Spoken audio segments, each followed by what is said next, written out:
News नशा, आदत हर खबर की। सीजीआई चंद्रचूड़ ने सीबीआई को नसीहत दी। बताया कि किस तरह के अपराधों पर जांच एजेंसियों को ध्यान देना चाहिए। मुख्य न्यायाधीश ने कहा कि इसका समाधान इन्वेस्टिगेशन प्रक्रिया का डिजिटलीकरण है। इसकी शुरुआत एफआईआर दर्ज करने के काम के डिजिटलीकरण से शुरू हो जाती है। उन्होंने कहा कि मामलों की अधिक संख्या को देखते हुए आप टेक्नोलॉजी का सहारा लें। भारत के मुख्य न्यायाधीश डीवाई चंद्रचूड़ ने देश की प्रमुख जांच एजेंसियों को केवल ऐसे मामलों पर ही ध्यान देने के लिए कहा जो राष्ट्र सुरक्षा या राष्ट्र के खिलाफ अपराध से जुड़े हों। सीबीआई की स्थापना दिवस आयोजित डीपी कोहली स्मारक व्याख्यान माला का 20वां व्याख्यान दे रहे थे। इसका विषय था बेहतर आपराधिक न्याय हेतु तकनीकों का अंगीकरण। उन्होंने बताया कि कैसे डिजिटल से आपको मदद मिल सकती है। मुख्य न्यायाधीश ने इसका समाधान इन्वेस्टिगेशन प्रक्रिया का डिजिटलीकरण है, ऐसा कहा। इसकी शुरुआत एफआईआर दर्ज करने के काम के डिजिटलीकरण से शुरू हो सकती है। उन्होंने कहा कि मामलों की अधिक संख्या को देखते हुए टेक्नोलॉजी का सहारा लेना चाहिए ताकि काम में देरी ना हो, उसे जल्दी किया जा सके। उन्होंने कहा कि टेक्नोलॉजी के चलते अपराध की दुनिया बदल गई है और जांच एजेंसियों को बड़ी जटिल चुनौतियों का सामना करना पड़ रहा है। न्यायमूर्ति चंद्रचूड़ ने यह भी कहा कि सीबीआई को ऐसे आपराधिक मामलों की जांच के लिए कहा जा रहा है जो उसकी इन्वेस्टिगेशन की भूमिका से परे है। इससे सीबीआई पर अपने ध्येय वाक्य को पूरा करने के लिए बहुत बड़ी जिम्मेदारी आ जाती है। चीफ जस्टिस ने कहा कि मेरी राय में अपनी प्रमुख जांच एजेंसियों के काम को बहुत ज्यादा फैला दिया है। उन्हें केवल उन मामलों पर ध्यान देने की जरूरत है जो देश की सुरक्षा के लिए खतरा हैं, जो देश के फाइनेंस के लिए खतरा हैं, यानी देश के लिए जो बड़ा खतरा बन चुके हैं, सिर्फ उन पर ध्यान दिया जाए। मुख्य न्यायाधीश ने इस बात का भी उल्लेख किया कि इन एजेंसियों में ज्यादातर अधिकारी प्रतिनियुक्ति पर रखे जाते हैं। न्यायमूर्ति चंद्रचूड़ ने कहा कि फौजदारी न्याय प्रशासन के सभी अंगों और इससे जुड़े फॉरेंसिक विज्ञान प्रयोगशालाओं को परस्पर सहयोग करना चाहिए। उन्होंने इस संबंध में कार्यशालाओं के आयोजन का भी सुझाव दिया ताकि समस्याओं का समाधान निकाला जा सके। उन्होंने जांच एजेंसियों में बुनियादी सुधार करने और आर्टिफिशियल इंटेलिजेंस की आवश्यकता का भी जिक्र किया है और कहा कि एआई यानी आर्टिफिशियल इंटेलिजेंस आपराधिक न्याय प्रक्रिया में एक क्रांतिकारी बदलाव ला सकता है और इसका प्रयोग डाटा विश्लेषण और संभावित सुरागों की तलाश के लिए किया जा सकता है। आपको बता दें कि पिछले दिनों सीजीआई चंद्रचूड़ लगातार ऐसी शिकायतें अपने कोर्ट में सुन रहे हैं जिसमें जांच एजेंसियों के काम का जिक्र भी काफी ज्यादा है। मौजूदा राज्य सरकारों के मुख्यमंत्री भी जो कि इस वक्त जेल में हैं, वो तमाम मामले भी उनकी देखरेख में चल रहे हैं, जिसमें टेक्नोलॉजी को लेकर भी कई सवाल उठे हैं।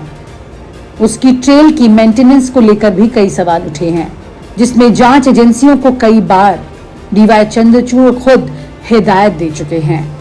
ऐसे में सवाल ये उठता है कि डीवाई चंद्रचूड़ की इस हिदायत को, इस सुझाव को मौजूदा सरकार को ध्यान में रखने की जरूरत है या फिर जांच एजेंसियों को इस पर ध्यान देते हुए कोर्ट में आने वाले वक्त में फटकार नहीं सुनने के लिए वक्त पर ध्यान देने की जरूरत है। दोपहर को राउज एवेन्यू कोर्ट में जब अरविंद केजरीवाल जी की रिमांड की बहस चल रही थी तो ईडी के वकील एएसजी एसवी राजू जी ने अनजाने में ईडी के असली मोटिव को, ईडी के असली ध्येय को कोर्ट के सामने और दुनिया के सामने रख दिया।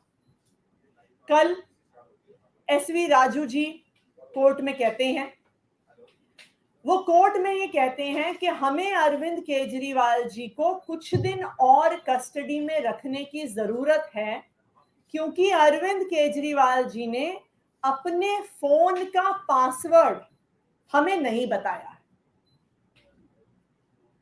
ये वही ईडी है जिसने खुद बयान देकर कुछ दिन पहले बताया कि जो फोन एक्साइज पॉलिसी बनने के समय और लागू होने के समय अरविंद केजरीवाल जी के पास था, वो फोन ईडी को नहीं मिला है, वो फोन अरविंद केजरीवाल जी के पास नहीं है। तो एक्साइज पॉलिसी बनती है 2021 में, लागू होती है नवंबर 2021 से अगस्त 2022 तक।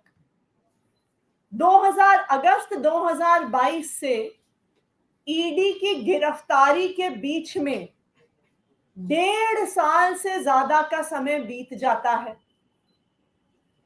ईडी खुद ये बयान देती है कि जो फोन अरविंद केजरीवाल जी का हमने जब्त किया है वो मात्र कुछ महीने पुराना है। तो फिर मैं ईडी से पूछना चाहती हूं कि मात्र कुछ महीने पहले पुराने फोन को ईडी क्यों देखना चाहती है, जब उन्हें खुद पता है कि वो उस पॉलिसी के समय का फोन नहीं है। ऐसा क्या है अरविंद केजरीवाल जी के फोन में जो आज ईडी जानना चाह रही है? क्योंकि ये किसी जांच से तो जुड़ा नहीं हो सकता, ये एक्साइज पॉलिसी के फॉर्मुलेशन से तो जुड़ा नहीं हो सकता। कुछ महीने पुराने फोन में अरविंद केजरीवाल के क्या मिलेगा? कुछ महीने पुराने फोन में लोकसभा चुनाव लड़ने की स्ट्रैटेजी मिलेगी।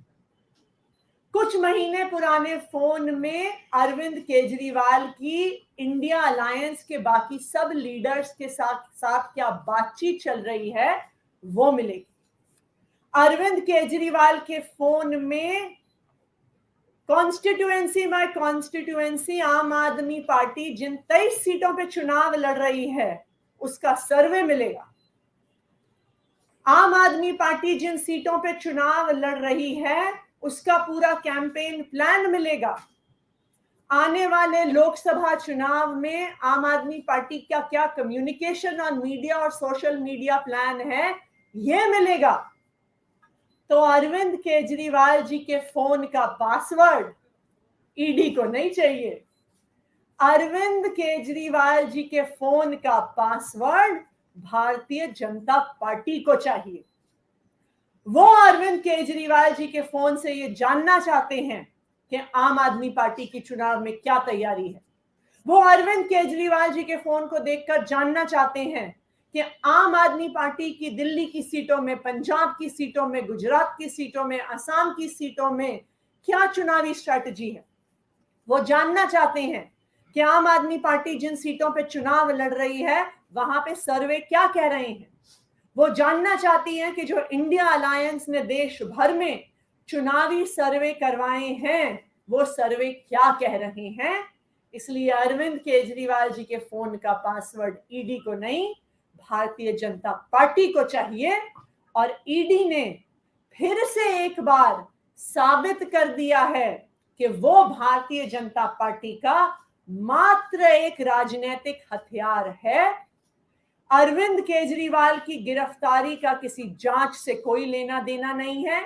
अरविंद केजरीवाल की गिरफ्तारी लोकसभा चुनाव में विघ्न पैदा करने के लिए है और अरविंद केजरीवाल के फोन के पासवर्ड के लिए उन्हें हिरासत में रखना भारतीय जनता पार्टी को, आम आदमी पार्टी और इंडिया अलायंस की चुनावी स्ट्रैटेजी पता करने का। और आप हमसे जुड़े रहने के लिए सब्सक्राइब करें YouTube पर, फॉलो करें ट्विटर पर और लाइक करें